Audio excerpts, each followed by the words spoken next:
जीवन में सफल कौन नहीं होना चाहता? पद में, प्रतिष्ठा में आकाश जैसी ऊंचाई किसे नहीं चाहिए? स्थिरता में भूमि जैसी दृढ़ता किसे नहीं चाहिए? सभी को चाहिए। परंतु सफलता का पुष्प अपने साथ अहंकार का कांटा भी लाता है। सफलता आपको आनंद देती है, उपलब्धि आपको गर्व देती है, और फिर यही आनंद धीरे धीरे अहंकार में परिवर्तित हो जाता है, फिर अतिक्रमण में, और अंततः अन्याय में। और यही से सफलता का नाश प्रारंभ हो जाता है।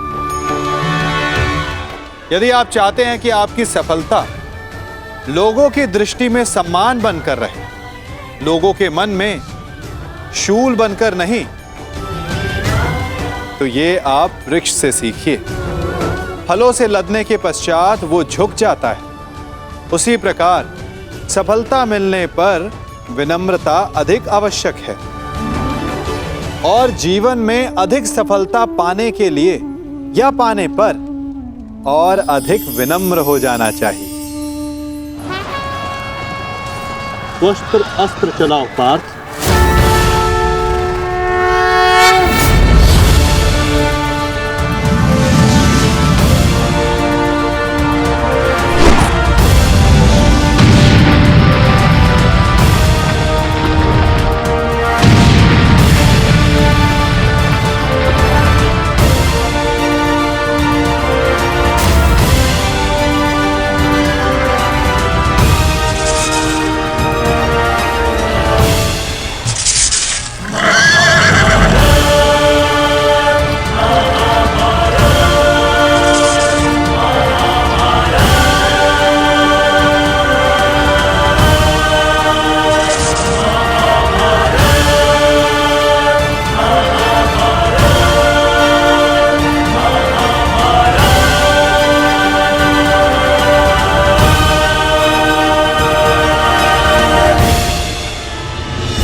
अब जिन्हें हमसे लड़ना था, वो शत्रु आपस में ही लड़ बैठेंगे पार्थ। आज तुम्हारा बल इस धरा पर धराशाय होगा।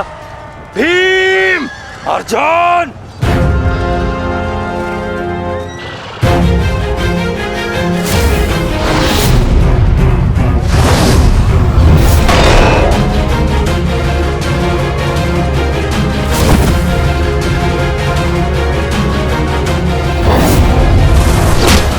ये क्या हो रहा है?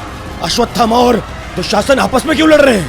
शांत हो जाओ दुर्योधन, ये अर्जुन के दिव्यास्त्र का प्रभाव है।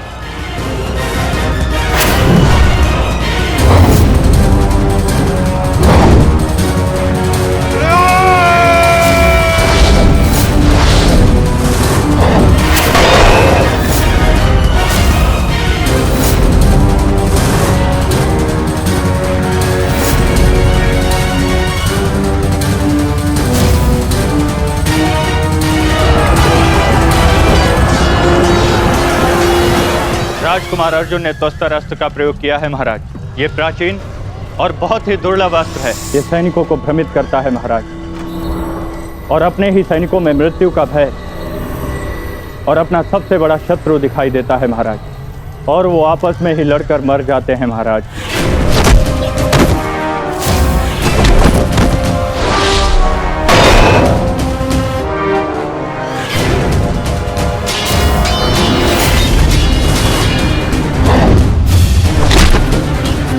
हाँ भाई, आप युवराज की सुरक्षा के लिए यही उपस्थित रहिए। मैं शीघ्र आता हूं।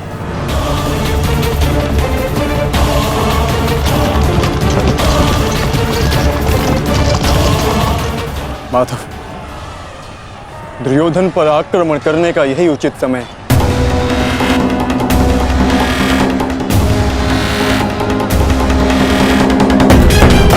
अंतिम प्रहार का समय आ गया है। सारथी,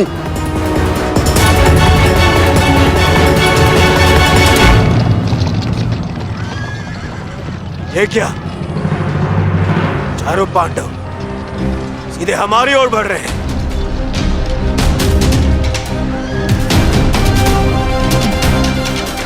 वो भी बिना किसी सुरक्षा पंक्ति के।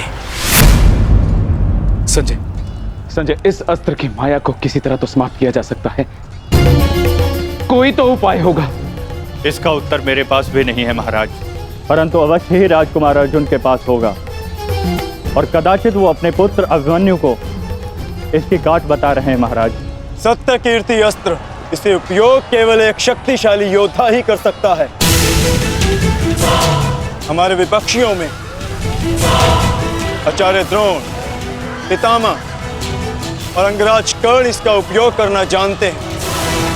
कर्ण तो युद्ध में सम्मिलित नहीं, और आचार्य द्रोण और पितामह को इनकी रक्षा करने के लिए पहुंचने में समय लगेगा, इसलिए हम इसका लाभ उठा सकते हैं।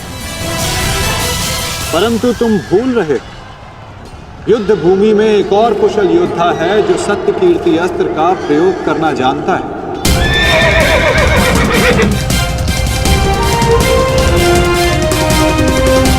और उसको रोकना अति आवश्यक है।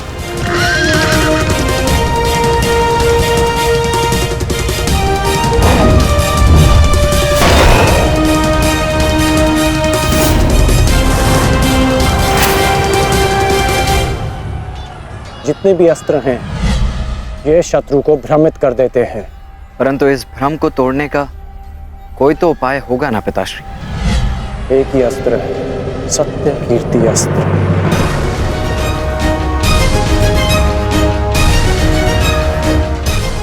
ओम सत्यार्थम, ओम कीर्त्यार्थम, ओम नमो नमो नमो सत्य कीर्ति अस्त्राय नमः।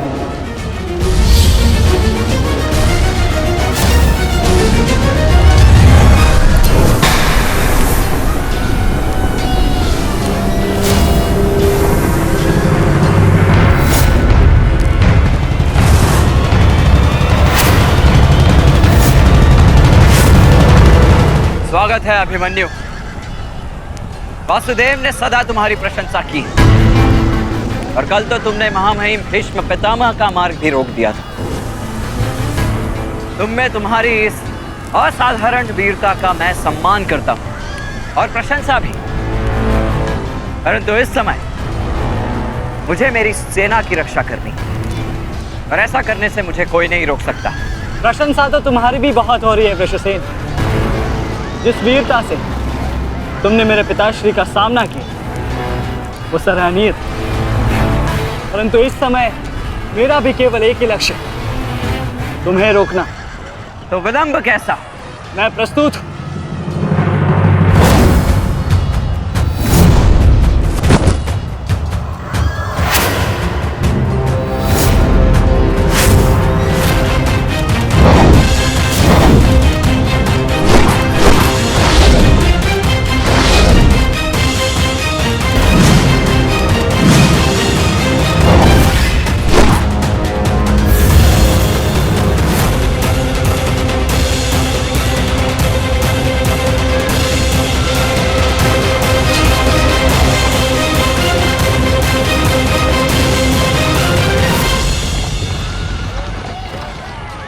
मैं गुरु द्रोण को रोकता हूँ। नहीं अर्जुन, गुरु द्रोण का सामना मैं करता हूं, तुम आगे बढ़ो। नहीं भ्राताश्री, दुर्योधन के समर्पण की पुष्टि करने के लिए आपका वहां होना अति आवश्यक है, और जो इसमें सक्षम है वो है भ्राता भीम। पितामह को केवल भ्राता अर्जुन ही रोक सकते हैं। आप सब लोग आगे बढ़िए, हम गुरु द्रोण को रोकते हैं। सारथी, शीघ्रता करो।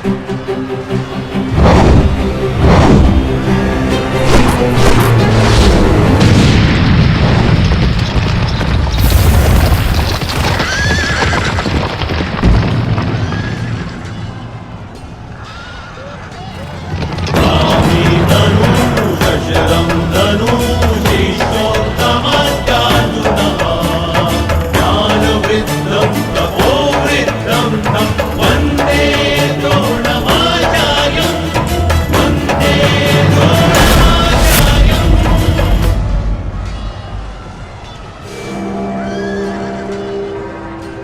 हस्तिनापुर नरेश, महाराज धृतराष्ट्र के ज्येष्ठ पुत्र दुर्योधन तक पहुंचने के लिए तुम्हें मेरा सामना करना होगा।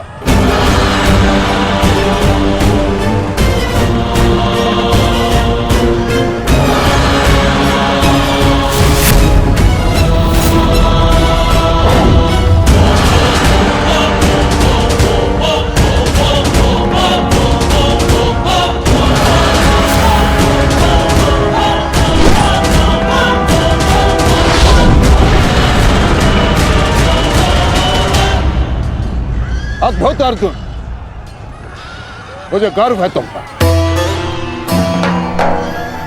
माना कि भ्राता अर्जुन आपके प्रिय है, परंतु हम भी आपके शिष्य हैं गुरुदेव। अपने साथ बंद करने का अवसर हमें भी प्रदान करें। अवश्य पुत्र, परंतु स्मरण रहे एक क्षण तुम्हारे समक्ष तुम्हारे गुरु द्रोण खड़े हैं।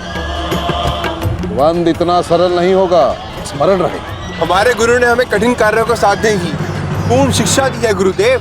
तो सावधान नकुल।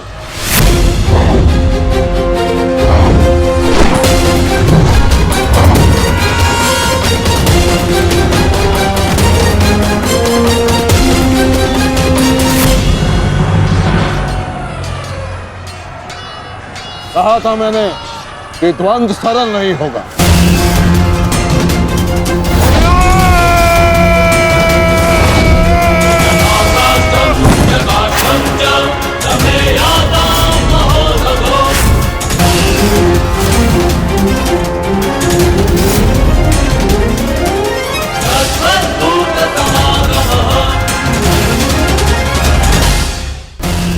पहले मैं आपसे द्वंद्व करूंगा गुरुदेव।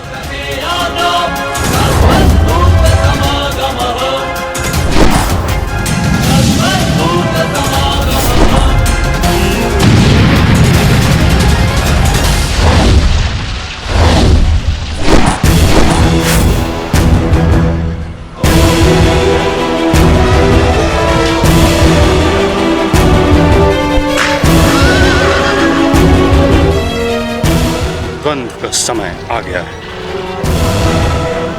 हमें पूरी शक्ति के साथ उनके साथ द्वंद्व करना होगा।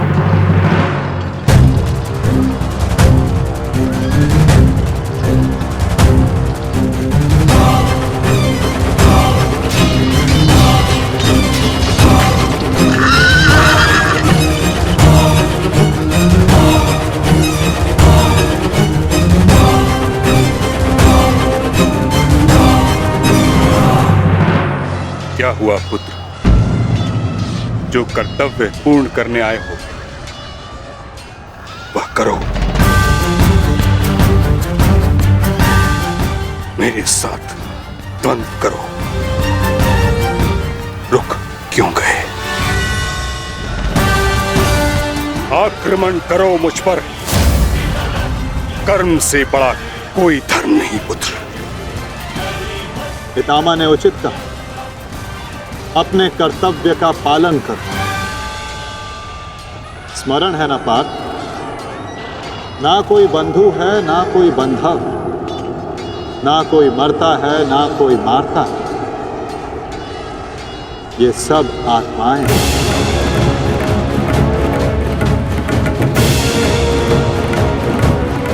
हम सब निमित्त मात्र हैं पार्थ। अब किस अवसर की प्रतीक्षा कर रहे हो? अवसर तो तुम्हारे समक्ष खड़ा है पार्थ।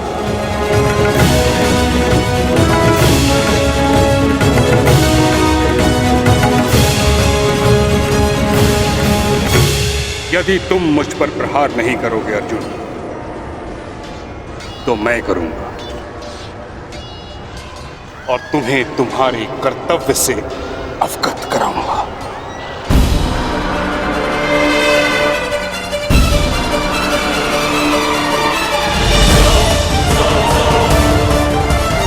अपने प्रेम भाव को अपनी दुर्बलता मत बनाओ पार्थ, अन्यथा तुम्हारा यही प्रेम भाव तुम्हारी पराजय और अधर्म की विजय का कारण बनेगा।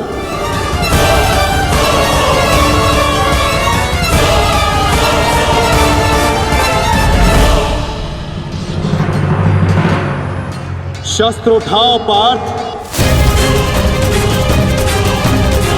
प्रहार करो अपने शत्रु पे, प्रहार करो पार्थ।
एक ही अस्त्र है जो इस भ्रम को तोड़ सकता है, सत्य कीर्ति अस्त्र।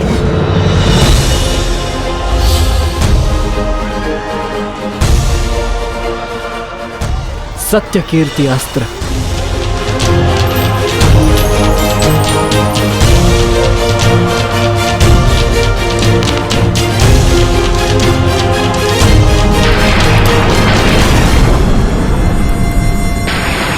मुझे अपने कर्तव्य का पालन करना ही है। तुम भी अपने कर्तव्य का पालन करो मित्र। हम दोनों को कोई नहीं रोक सकता।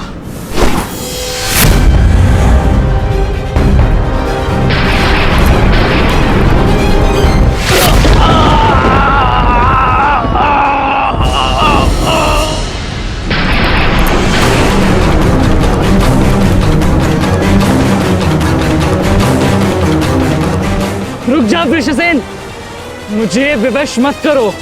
मैं केवल वो कर रहा हूं जो मेरे वश में है।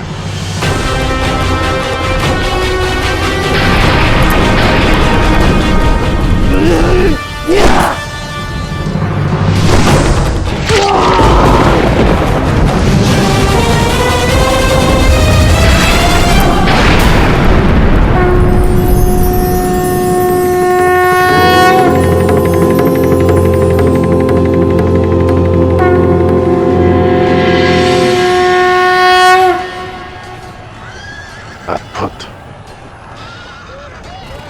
मुझे तुम पर गर्व है पुत्र।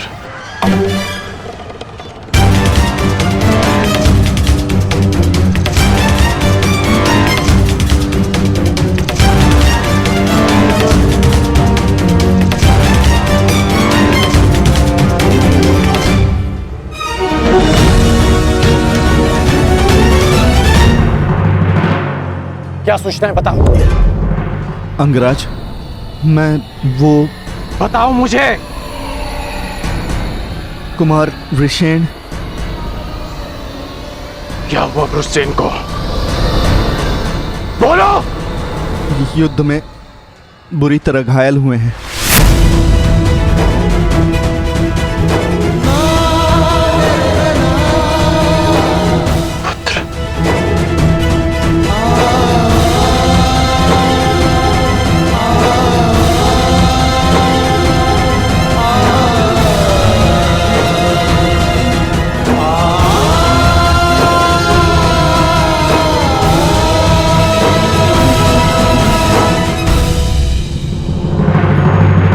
आप सबने बरगद के वृक्ष को तो देखा ही होगा। क्या आपको ज्ञात है बरगद के वृक्ष के बीज का आकार राई से भी छोटा होता है, परंतु बरगद का वृक्ष संसार के महाकाय वृक्षों में जाना जाता है। जब उसका जन्म होता है तब उसमें वो जटाएं, वो शाखाएं नहीं होती, परंतु जैसे जैसे उसका विस्तार होता है, जैसे जैसे वो अधिक शाखाओं का भार उठाता है, अधिक पत्तियों का सृजन करता है, वैसे वैसे उसकी शाखाएं जटाएं बनकर जड़ तक पहुंचती है और इस वृक्ष को सहारा देती है। ये जीवन का बहुत महत्वपूर्ण पथ है। बिना लोभ लालच शुभ कार्य करें, अन्य लोगों की सहायता करें। धीरे धीरे आपने जिनकी सहायता की वो आपके सहायक बनते जाएंगे, आपकी जड़ों को और बलशाली बनाएंगे, आयु मान और आकार बढ़ाएंगे। सहजीवन, सहायता और निष्काम कर्म आपको मृत्यु के पश्चात भी मरने नहीं देगा, आपको अमर रखेगा।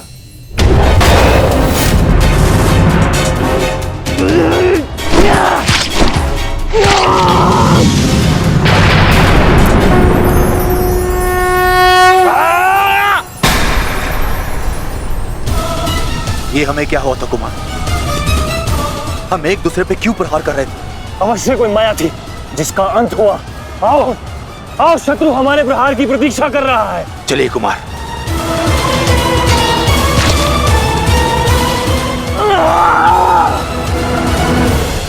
तुम्हारे कौशल और शौर्य को नमन है वृषसेन।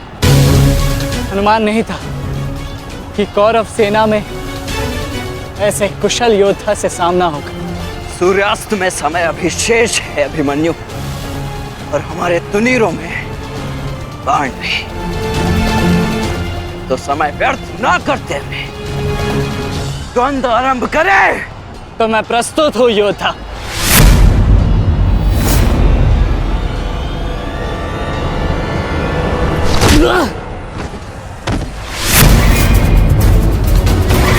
तेरे पिता की माया का अंत हुआ बालक, और अब तेरा अंत होगा।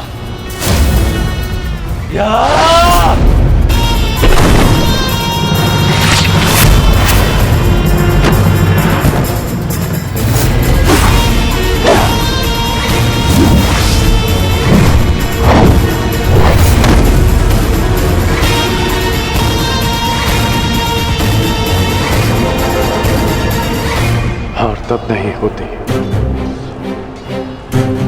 जब मनुष्य पराजित होता है। हार तब होती है जब वो हार मान जाता है। हार मत स्वीकारना पुत्र। इस कुरुक्षेत्र की भूमि को, इस महाभारत के युद्ध को तुम्हारी आवश्यकता है। अभी बहुत द्वंद्व शेष है।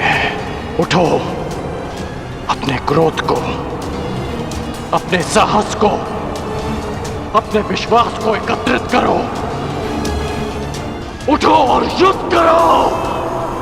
उठो पुत्र, उठो पुत्र, उठो पुत्र।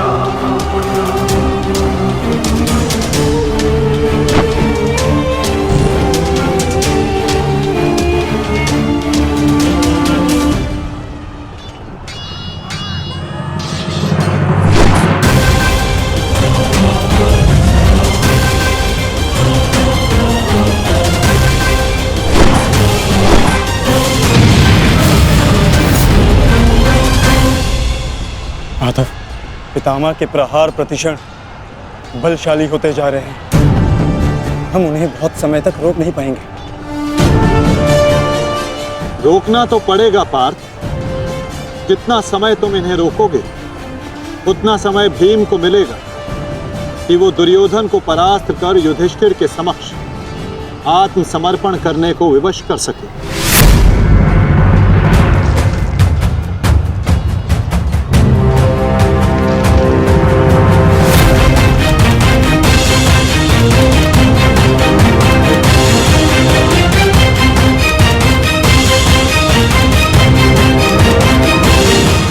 दुर्योधन, ये युद्ध भूमि है, कोई रंग भूमि नहीं कि औरों के द्वंद्व का तुम आनंद उठा सको। क्यों दुर्योधन, कायरों की भांति क्यों खड़े हो? आओ और आकर मुझसे युद्ध करो।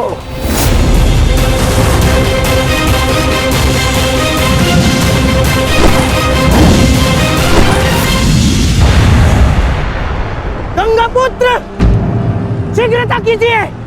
अर्जुन आपको द्वंद्व में उलझा रहा है। इधर भीम दुर्योधन की ओर बढ़ रहा है। महामहिम, कुछ कीजिए।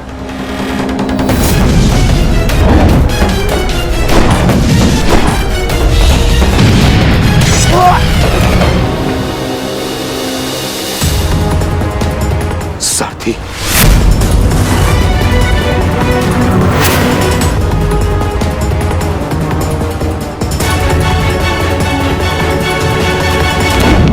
सावधान अर्जुन, क्या तो तुम युद्ध करना भूल गए हो या फिर तुम्हें युद्ध करने का साहस नहीं है? दुर्योधन नहीं, नहीं दुर्योधन, भीम तुम्हें उकसा रहा है। द्वंद्व में मत फंसना। उचित कहा मामाश्री। मेमनों के आखेट के लिए से आगे नहीं बढ़ते, बस होगे भीम के लिए तो मेरी कलिंग की सेना ही पर्याप्त है। कलंक के वीरों, आक्रमण करो और इसको बंदी बना लो। जाओ।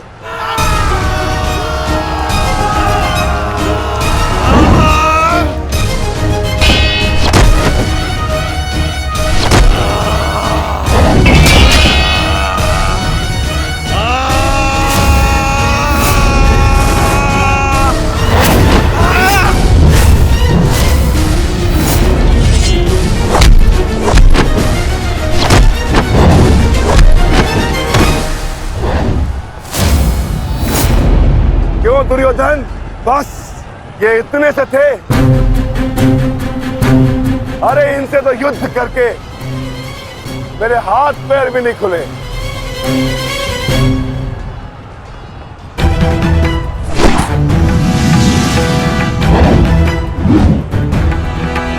आप नियम भंग कर रहे हैं आचार्य। आप एक साथ दो पर आक्रमण नहीं कर सकते। स्मरण रहे कि युद्ध के नियम के अनुसार दो योद्धा एक योद्धा पर आक्रमण नहीं कर सकते, पर तो एक योद्धा दो योद्धाओं पर आक्रमण कर सकता है। सहदेव,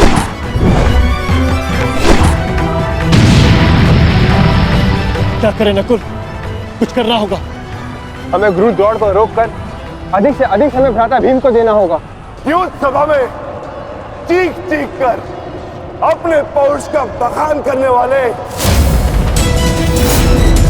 एक नपुंसक के भांति क्यों खड़े हो? अब किसे लाओगे अपनी ढाल बनाकर? ये विकोदर भीम तुम्हारी हर ढाल को तोड़कर तुम्हारा अंत करेगा। मैं तुम्हारे प्राण लेकर रहूंगा कायर दुर्योधन।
उठकर प्रहार करने का सामर्थ्य शेष है काकाश्री,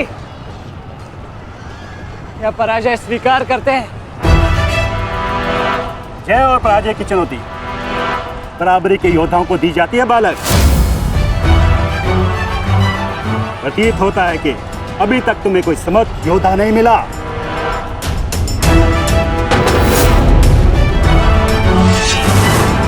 मैं शब्दों के बाण नहीं चलाता नानाश्री। अच्छा, तो युद्ध करो या समर्पण करो।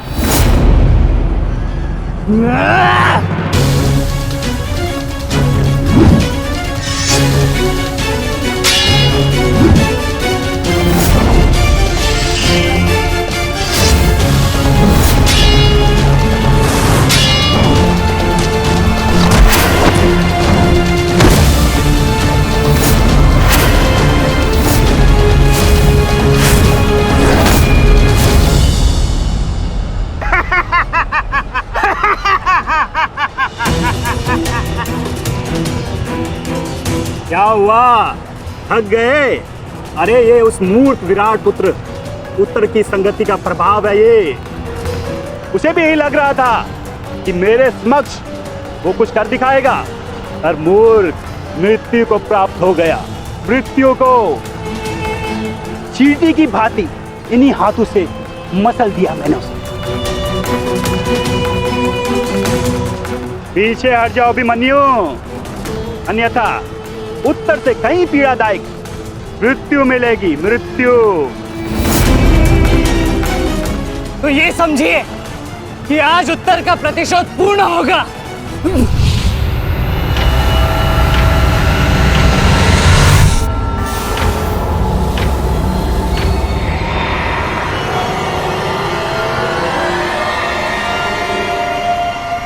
फिर से मूर्खता कर रहे हो अभिमन्यु?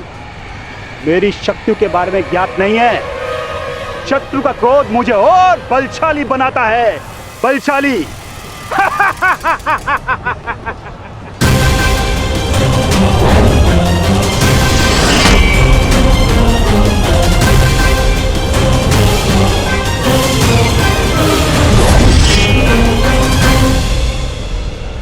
इतना ललकारने के पश्चात भी तुम रथ पर छिप कर बैठे हो दुर्योधन। मैं भी कैसा मूर्ख हूं, एक नपुंसक के वध की प्रतिज्ञा कर बैठा। आज तुमने यह सिद्ध कर दिया कि तुम एक क्षत्रिय नहीं बल्कि एक बहुत हो गया। सावधान! क्रोध से भरे कुमार भीम अब युवराज दुर्योधन की ओर बढ़ रहे हैं महाराज। मेरा दुर्योधन किसी संकट में तो नहीं ना? कहीं ऐसा तो नहीं कि भीम युद्ध के दूसरे दिन ही पांडव पक्ष को जय श्री दिलवा दे?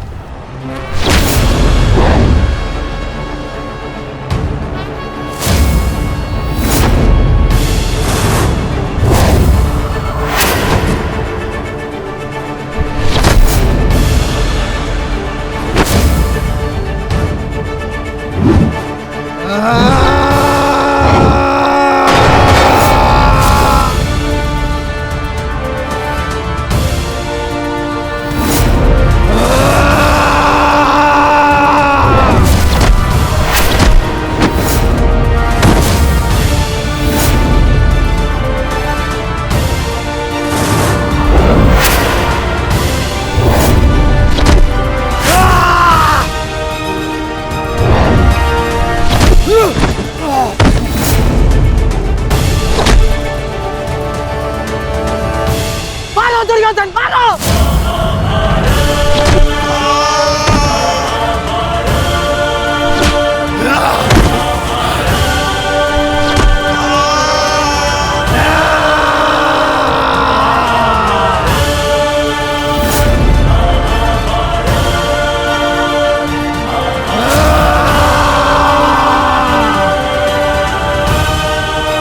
क्या हुआ गदाधारी भीम? अब दिखाओ तुम्हारा पौरुषत्व। या कहो तो हस्तिनापुर की स्त्रियों से आभूषण लाके तुम्हें पहना दूं? क्या हुआ? युद्ध बातों से नहीं, बल से जीता जाता है। यदि बैल जैसे शरीर में जरा सा भी साहस बचा है, क्रोध और प्रहार कर मुझ पर। अरे ये क्या पहचानेगा अपनी शक्ति को? इसे कैसे मैंने वस्त्र और आभूषण रहित करके हाथों से मत्थे बिठा दिया था मैंने।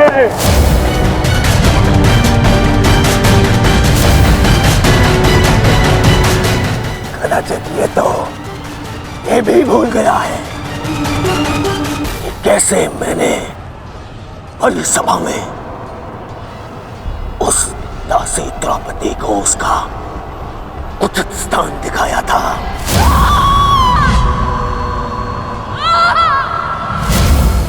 आओ दासी द्रौपदी, आकर मेरी गंगा में बैठो। आओ, वस्त्र हरण करो इस दासी का।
दुर्योधन की रक्षा कीजिए गंगा पुत्र। महामहिम, ये क्या कर रहे हैं आप? अपने वचन को पूर्ण कीजिए। आज यदि आपने भीम का वध नहीं किया तो हस्तिनापुर का युवराज घर नहीं लौटेगा। महामहिम, भीम, रुक जाओ, दूर हो जाओ दुर्योधन से, अन्यथा मुझे तुम्हारा वध करना होगा।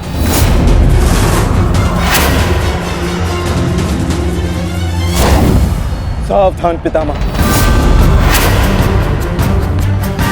यदि आपने भ्राता भीम पर प्रहार किया तो मुझे विवश होकर आप पर बाण संधान करना होगा। हट जाओ भीम। क्षमा चाहता हूं पितामह, आप अपना वचन पूर्ण कर रहे हैं तो मुझे भी अपनी प्रतिज्ञा का मान रखना है। आज मैं इस दुर्योधन का वध तो करके ही रहूंगा,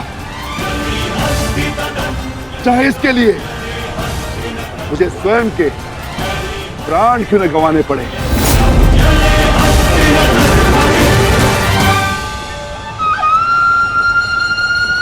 स्वयं के प्राण गंवा सकते हो भीम, परंतु क्या अपने दोनों भ्राताओं को इस आहुति में झोंक दोगे तुम? तुम्हारी इस भूल का फल नकुल और सहदेव को भुगतना होगा भीम। जरा देखो उधर।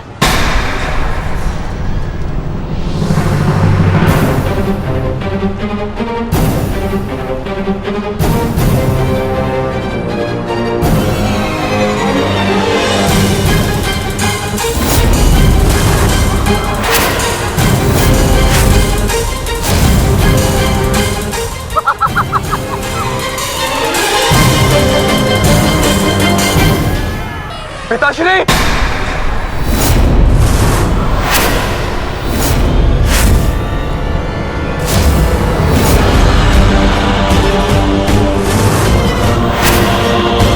शस्त्र को नीचे करिए द्रोण, अन्यथा सदैव के लिए पुत्र से हाथ खो बैठोगे।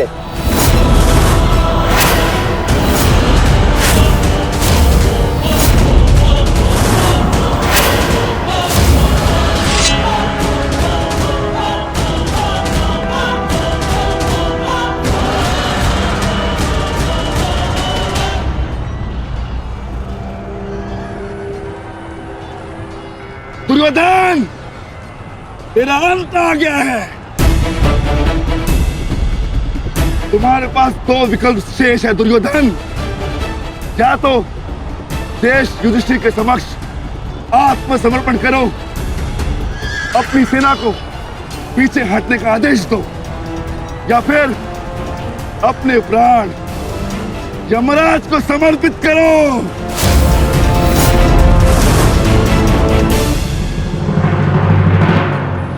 मारो भीम, मारो! शीघ्रता करो भीम! इतनी भी क्या शीघ्रता है राजकुमार युधिष्ठिर?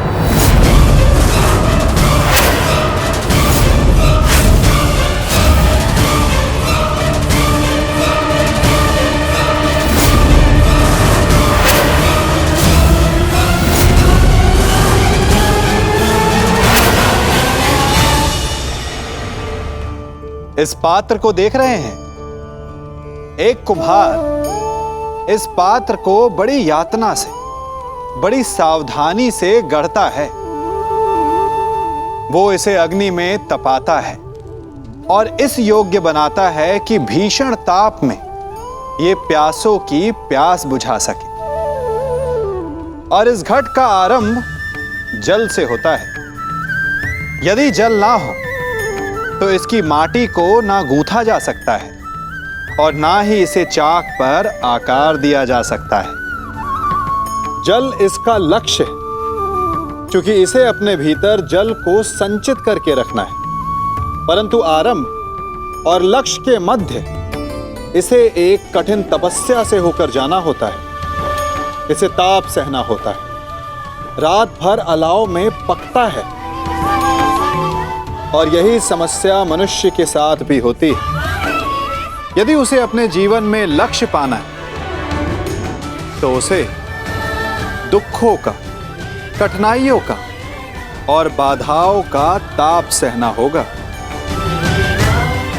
क्योंकि बिना जला हुआ घट, बिना तपा हुआ घड़ा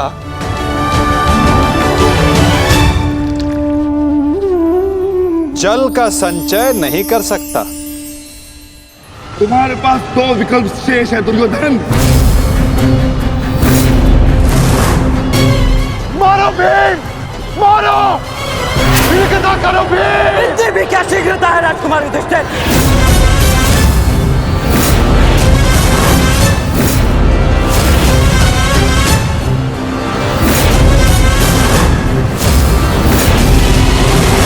पीछे हट जाइए विकोदर भीम, अन्यथा मूल्य अपने ज्येष्ठा के प्राण देकर चुकाने होंगे।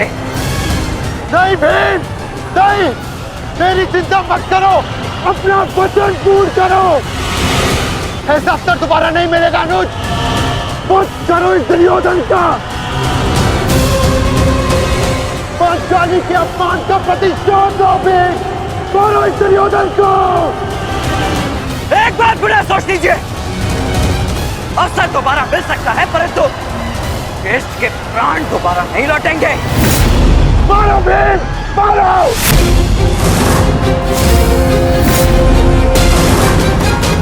दुर्योधन!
जाओ, जाके सबकी सहायता करो, जाओ।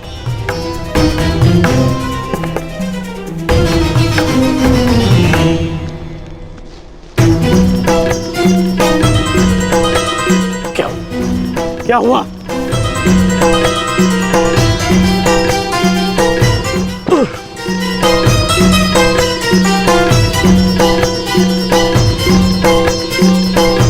क्या हुआ मित्र? आज हम ये युद्ध हारने ही वाले थे मित्र। उस भीम ने मेरा वध कर ही दिया था, परंतु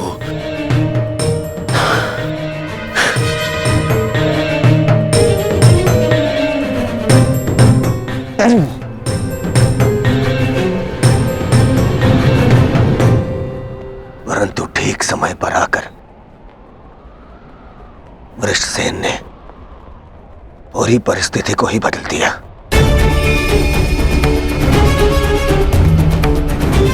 वीर वृषसेन ने आज न केवल मेरे प्राणों की रक्षा की,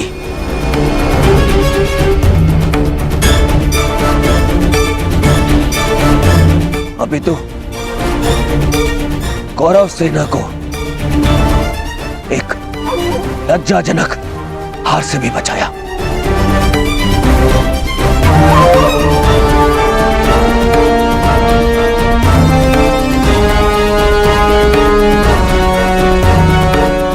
मैं गर्वित हूं तुम्हें अपनी सेना में पाकर पुत्र, गर्वित हूं मैं।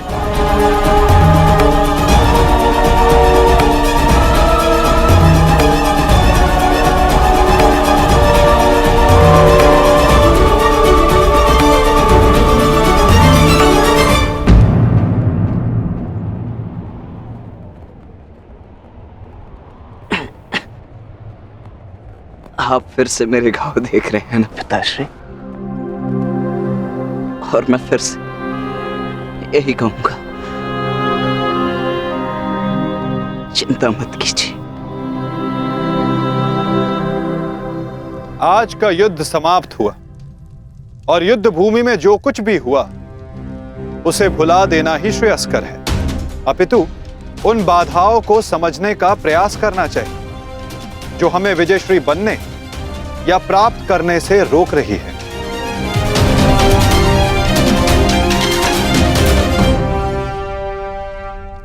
सबसे बड़ी बाधा तो वो कर्ण का पुत्र वृषसेन है। आज दूसरे दिन भी उसने दुर्योधन का अंत होने से बचा लिया। दुर्योधन के वध होने के पश्चात वृषसेन को अपने मार्ग से हटाना अति आवश्यक है। कुछ नहीं होगा आपके पुत्र को, और आपका पुत्र आपके मित्र को भी कुछ नहीं होने देगा।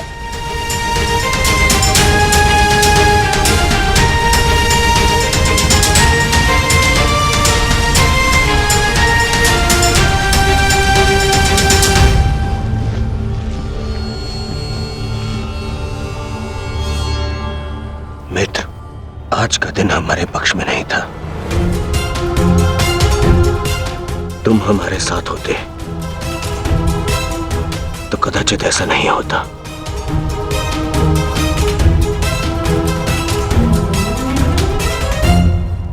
आज युद्ध भूमि में कौरव केवल धर्मराज युधिष्ठिर का वध करने का प्रयत्न करते रहे, और कल हम दुर्योधन को अपना लक्ष्य बनाएंगे।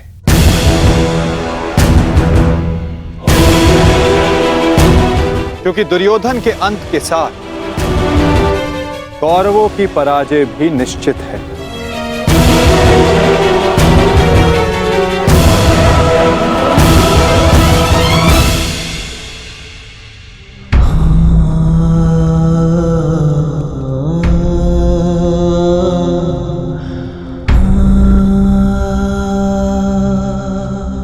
पुत्र,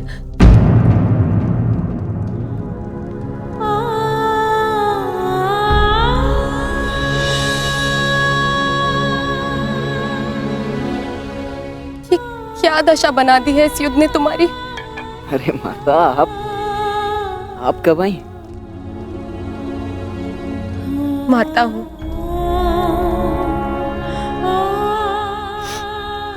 पुत्र को घाव लगता है तो माता को आभास हो ही जाता है। मेरे मन ने कहा कि मेरा पुत्र संकट में है, दौड़ी चली आई।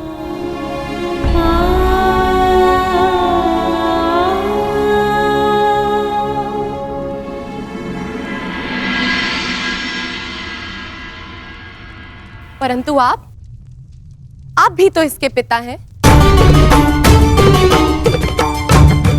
क्या अपने पुत्र की इस दशा को देखकर तनिक भी दया नहीं आती? अपने पुत्र के जीवन के लिए आपको कोई मोह नहीं? मैंने निश्चित कर लिया है, तुम कल युद्ध में नहीं जाओगे।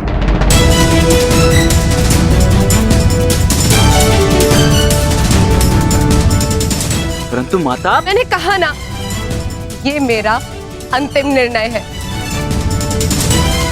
पिताश्री, ये तुम्हारे अतिरिक्त कौरव सेना में और भी कुशल योद्धा है। निश्चित रूप से कौरव सेना में कुशल योद्धाओं की कमी नहीं है पिताश्री, परंतु वृषसेन उन सबसे भिन्न है। उसकी सोच, उसकी प्रतिभा, उसका तेज प्रशंसनीय है। उससे द्वंद करते समय मैंने बहुत कुछ सीखा। यदि वो कौरव के पक्ष में ना होता तो निश्चित रूप से मेरा अभिन्न मित्र होता।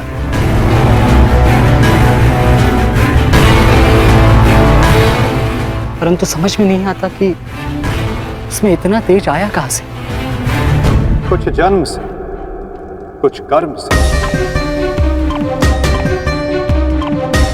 वो अंगराज कर्ण का पुत्र है, जिसके मन में मृत्यु का भय नहीं, अपने कर्तव्य की ओर पूर्ण आत्मसमर्पण है। उस पर तेज स्वतः ही आ जाता है अभिमन्यु।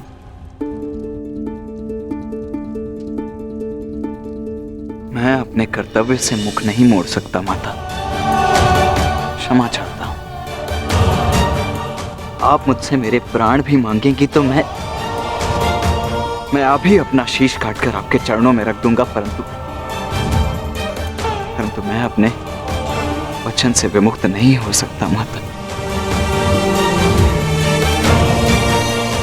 मैं वचनबद्ध हूं। मैं युद्ध में पराजित होकर लौटने वाला नहीं।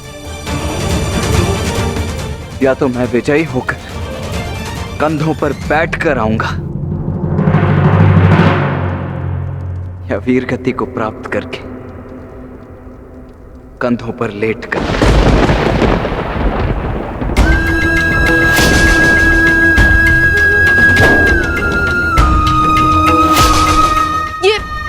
ये आपका पुत्र क्या बोल रहा है?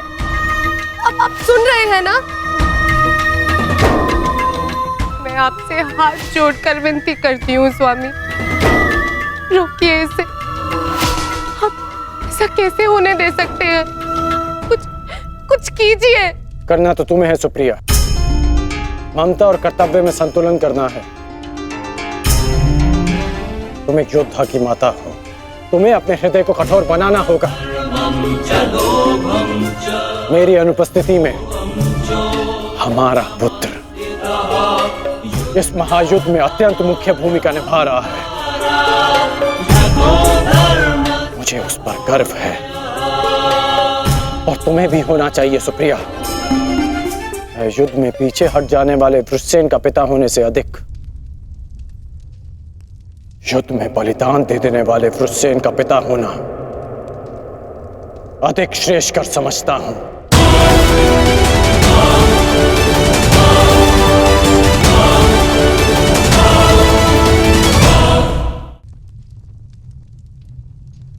और तुम्हें भी समझना चाहिए सुप्रिया, तुम उसकी माता हो, उसकी शक्ति बनो, उसकी दुर्बलता नहीं। हर मनुष्य अपना लक्ष्य चुनता है, मैंने और रुस्सेन ने भी अपना लक्ष्य चुन लिया है। हमारा लक्ष्य ये महायुद्ध है और युद्ध बलिदान मांगता है। और यदि वो बलिदान मेरा या मेरे पुत्र का होगा तो हमसे अधिक भाग्यशाली और कोई नहीं होगा सुप्रिया। परंतु मैं इसकी माता हूं। हर कोई जो इस युद्ध में है उसकी भी माता है, वो भी किसी का भाई, बेटा, पिता या पति है। यदि हर माता तुम्हारी भांति विलाप करने लग जाए तो इस युद्ध में योद्धा रिक्त हो जाएंगे। जब युद्ध क्षेत्र में मृत्यु समक्ष खड़ी होती है तो योद्धा पुकारता है, हे मृत्यु, तैयार यदि तू आने को,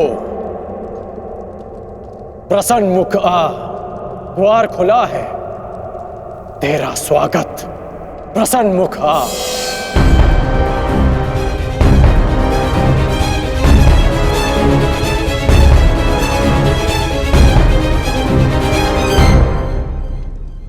तू महायोद्धाओं के समक्ष एक दुर्बल माता कैसे जीत सकती है?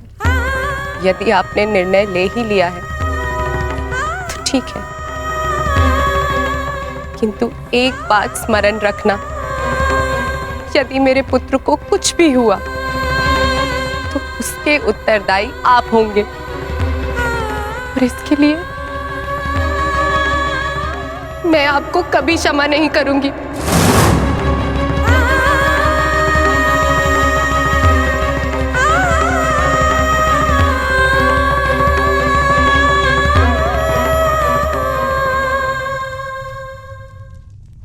आज युद्ध भूमि में पांडवों का प्रयास था कि दुर्योधन पर वश पालें। कल भी कदाचित उनका यही प्रयास होगा। इस कारणवश हमें सज्ज रहने की आवश्यकता है।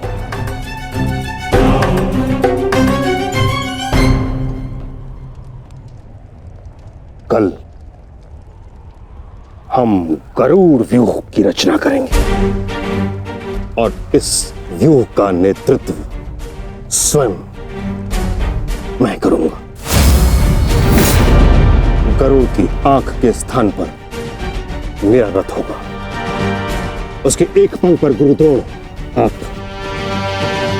और दूसरे पंख पर अश्वत्थामा, मध्य में मद्रराज शैल्य और युवराज दुर्योधन अंतिम रेखा पे रहेंगे। कुशल योद्धाओं का दल उनका सुरक्षा चक्र बनकर रहेगा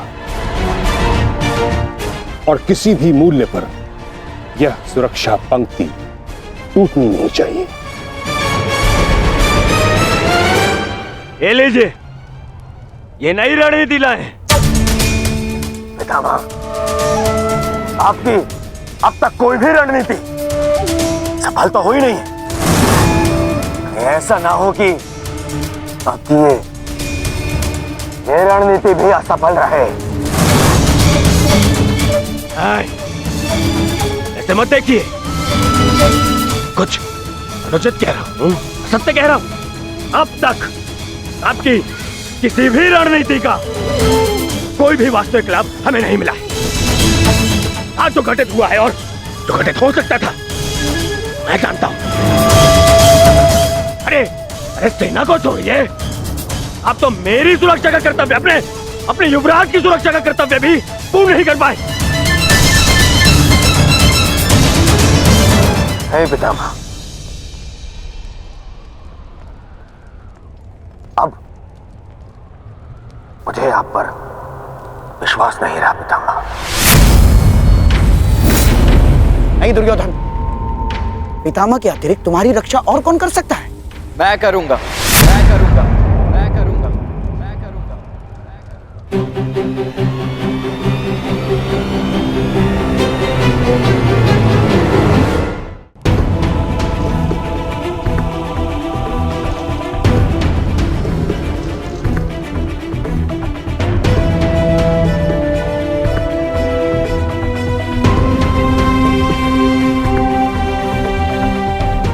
मानता हूं मैं महामहिम के समक्ष कुछ भी नहीं, और मैं हृदय से उनका सम्मान भी करता हूं।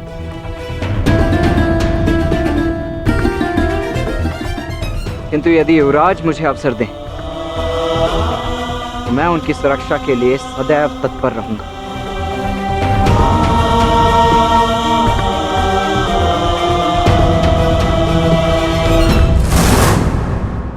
आपका क्या मत है वासुदेव? कल कौरव किस रणनीति के साथ युद्ध क्षेत्र में उतरेंगे?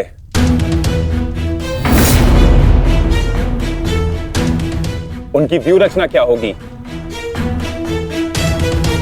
व्यूह रचना चाहे जो भी हो, किंतु आज जो रणभूमि में हुआ उसके पश्चात यह निश्चित है कि दुर्योधन की रक्षा हेतु वे उसे सेना की अंतिम रेखा में ही रखेंगे,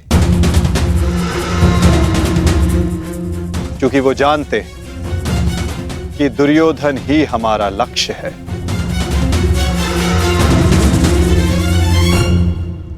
यदि ऐसा है तो फिर हमें कौन से व्यू का उपयोग करना चाहिए माधव? अर्धचंद्र व्यू पार्थ।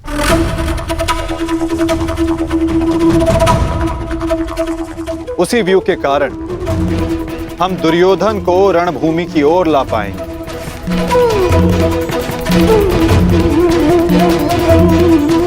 और यदि दुर्योधन व्यू से बाहर नहीं आया तो ये उसकी दुर्बलता समझी जाएगी और मानसिक पराजय भी।